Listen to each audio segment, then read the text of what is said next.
This example looks easy, but it's really not. This is given this function f of x is equal to the square root of x squared minus 25. We're asked to find the domain, that's all possible x values, and the range, that's all possible y values. It turns out it's easier to find the range first. So for the range, all possible y values, you know that we have y equals the square root of x squared minus 25 because f of x is really y, wearing his fancy function clothes. So we have y equals a square root, okay?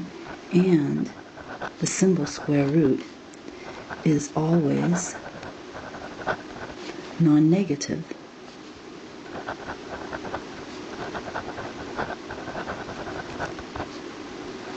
Thus, y has to be non-negative, and that means greater than or equal to 0. Okay, so the range of this function in interval form, I'm going to show you a range of all values of y greater than or equal to 0. Well, it starts at 0, it goes all the way to positive infinity.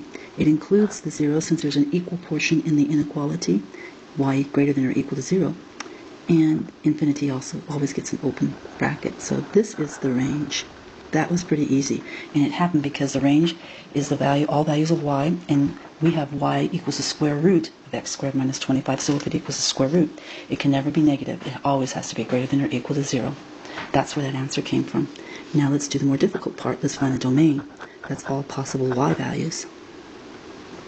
Okay, for the domain, we notice that radicand, that's the trash under the radical sign, cannot be negative.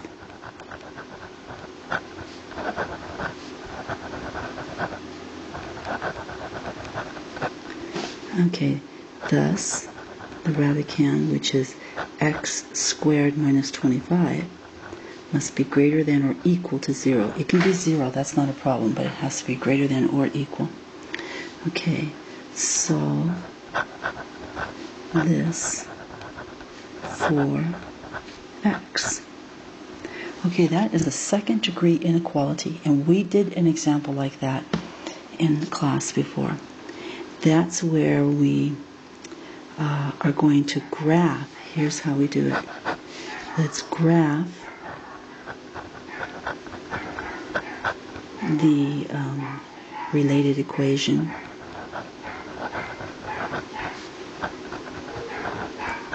Not inequality, but equation. Y equals x squared minus 25. Okay, now to graph that, we note that the basic graph is y equals x squared. And you know what that looks like. Let me just remind you, I'm thinking, oh yes, that's the happy face parabola that has a point at the origin.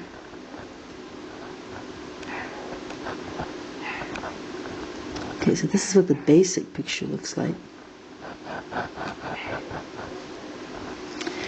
Okay, but we're going to make some adjustments to that.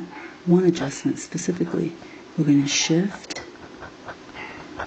down 25 units.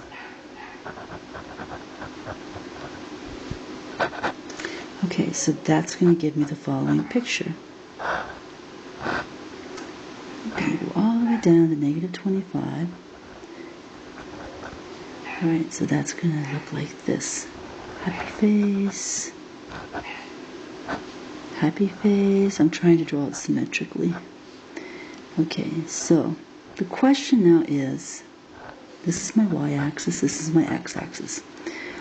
These x intercepts, that's what we need to know. Find x intercepts.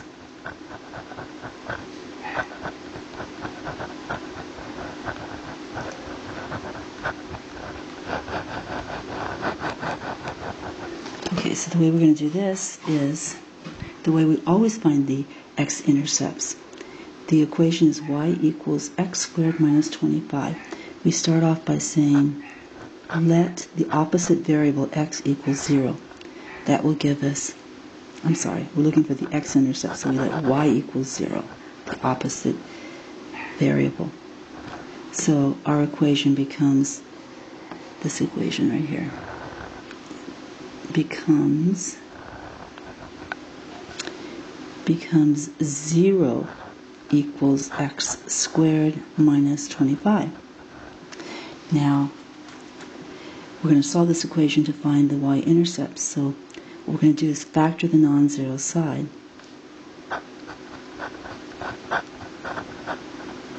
And we get 0 equals x plus 5 times x minus 5.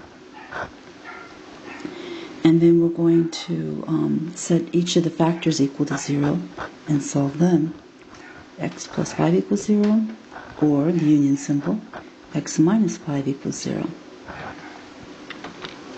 Alright, when we solve the first one, we get x equals negative 5. And when we solve the second one, we get x equals positive 5. And that gives me the following x intercepts. X intercepts are the ordered pair negative 5, 0, and the ordered pair positive 5, 0. Okay, so this was all the work we did to find the x-intercepts. Now let's go over there back to our graph. Well, we'll draw a new graph. Here's our new graph. At the point negative 5, we have an intercept. At the point positive 5, we have an intercept. And down here at negative 25, we have the y-intercept. It's a happy face, so it looks something like this. Okay, so this is the graph, y-x. This is the graph of y equals x squared minus 25. And that means that the solutions for the inequality